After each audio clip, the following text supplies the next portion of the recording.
Hi everyone, and welcome to the second block of this Semester 2 in Geography 1, A World of Interactions, where we're going to explore the dynamic nature of the world's ecosystems, focusing especially on the varying degrees to which biological, physical, and human processes interact at a local, all the way up to global scales. Now, if you have any questions about the content myself and the other lecturers are going to cover, don't hesitate to get in touch with us, or come along to the live sessions that we're going to run throughout the course. So more specifically, in this block, we're going to look at biogeochemical and biophysical interactions, exploring this idea that nothing operates in isolation on Earth. Everything that we consider, be it energy cycles, nutrient cycles, water cycles, and so on, represents a series of stocks and fluxes linking various cycles together in a variety of simple and complex interactions. While classically many people considered aspects in isolation, our developed understanding over recent decades in particular has highlighted just how connected the physical world is. And for this reason, we now approach these as integrated cycles, often considering in the framework of what we would term the critical zone. Now, the critical zone is a concept you may have already been introduced to, some of you may be familiar with. But briefly, the critical zone is the outer surface of the Earth. It's the zone where the rock meets the life, and it encompasses everything from the top of the highest mountains to the bottom of the groundwater layer. And this includes water, gases, nutrients, and energy that move through this relatively porous critical zone. And it's what allows the thriving of life on the surface of Earth. Critical zone processes operate on a variety of timescales. So short-term responses can occur at the matter of seconds, and include things such as rain falling or human-induced land use change, chopping down a tree, for example. Long-term responses include aspects such as climatic and tectonic changes. Often these long-term changes will take thousands to millions of years. Now, the critical zone supports all terrestrial life, so understanding the complex interactions that happen in this region and that provide this support is essential. So consequently, everything that we're going to talk about in this block, no matter how diverse, feeds into this overarching paradigm of understanding the critical zone and includes a suite of specialities, things like hydrology, geology, soil science, biology, ecology, geochemistry, oceanography, geomorphology, etc., etc. All of this stuff kind of comes together, and all of this stuff is considered and is appropriate and relevant to a lot of the stuff we're going to discuss. So hopefully, as we explore various concepts in ecology, biogeochemistry, biophysical interaction, etc., it's going to become clear why our study of the critical zone is of importance. But essentially, it's impossible for us to separate ourselves from the critical zone. All human activities, in some way or another, depend on the critical zone and the associated ecosystems. Therefore, understanding these ecosystems is key to understanding our own survival and propagation. Additionally, and at the fore of many of our minds now, is that this understanding is required for us to properly mitigate our impact for the sake of all critical zone dependent species. The key to this understanding is learning how ecosystems work on a holistic level and how multiple, often separately considered systems function as a whole, how they function together. The importance of developing a knowledge base to inform practical steps in effective management seems especially important when resource scarcity is potentially a very significant imminent threat to humanity. Particularly where things such as, within the next 4 decades, the demand on food and fuel is expected to double, along with a more than 50% increase in demand for clean water. So understanding the cycles that drive the availability or the potential availability and inform our management of these resources is now as critical as it's ever been.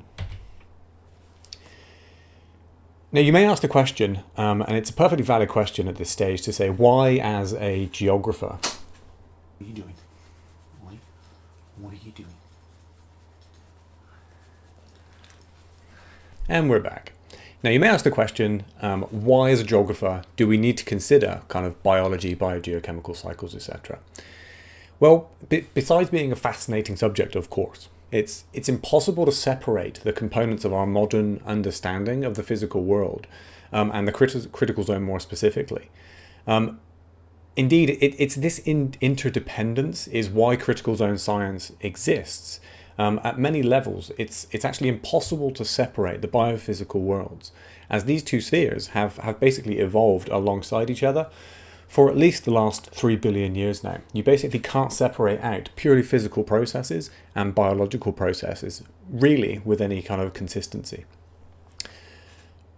I mean, for example, think about things like slope stability, which you could think of as very much a physical process.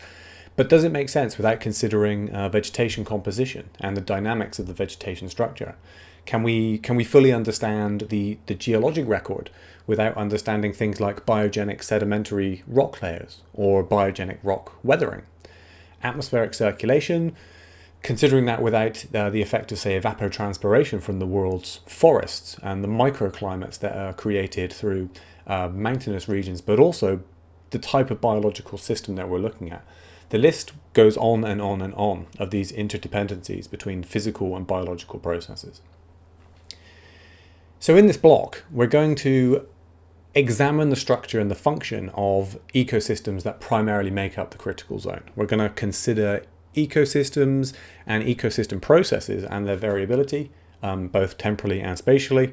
And where appropriate, we'll consider how these ecosystems can, /will, /have changed in response to external factors, including things like anthropogenic perturbations, things like climate change. Okay, so ecosystems are essential to us and the communities of the world in general. The biological, physical, chemical processes that yield particular ecosystems allow for a great variety in both form, function, and use potential of these ecosystems. And this is why it's essential to understand ecosystem processes, how they change over time and space, the interacting biophysical relationships, and the effect both on and by humans. So with this in mind, this block is going to cover the following areas. Now, the block is going to be divided into 3 core sub-blocks. So the first of these sub-blocks is ecosystem concepts. The first 3 lectures, following this one that I will give, where we're going to cover the basics of ecosystem structure and function. We're going to look at the fundamental building blocks of life and the fundamental building blocks of a biophysical ecosystem. The cycles of energy, the cycles of matter and nutrients that move through those ecosystems, followed by a block looking at biophysical interactions. Here specifically, we're going to delve deeper into individual ecosystems, examining how specific ecosystems function and how the biological component both controls and depends on the physical/chemical components, before finally concluding with the biophysical human interactions. And this is where you're going to explore the direct interaction between these ecosystems that we've discussed and us and humanity. Now, as we progress through these lectures, we're going to try and show how these different systems contain multiple interactions on countless different levels, physical, biological, chemical, etc. And this will lead to the block's final lecture, where we're going to consider how we carry out, and indeed why it's necessary for us to develop, a truly integrated approach to biophysical interactions in modern science.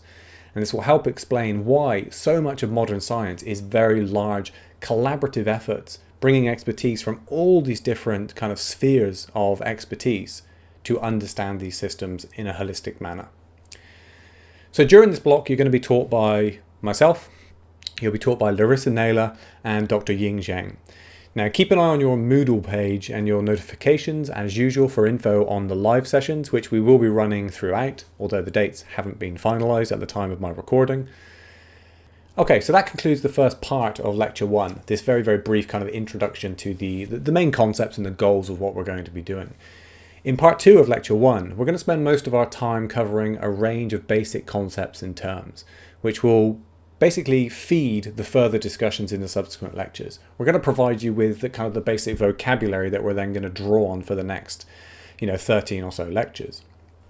So specifically what we're going to do is we're going to look at what we mean by an ecosystem, and we're going to explain its structure, function, and organization, at least kind of at a broad scale. We're going to make sure we understand key terminologies associated with ecosystems and ecosystem interactions. We'll look at classifying and explaining interactions of organisms, kind of the biological component of a system. And we're going to demonstrate a way of thinking that will enable you to understand ecosystems and ecosystem processes in all the lectures that follow. And with that, I'll see you all again in part 2 of lecture 1.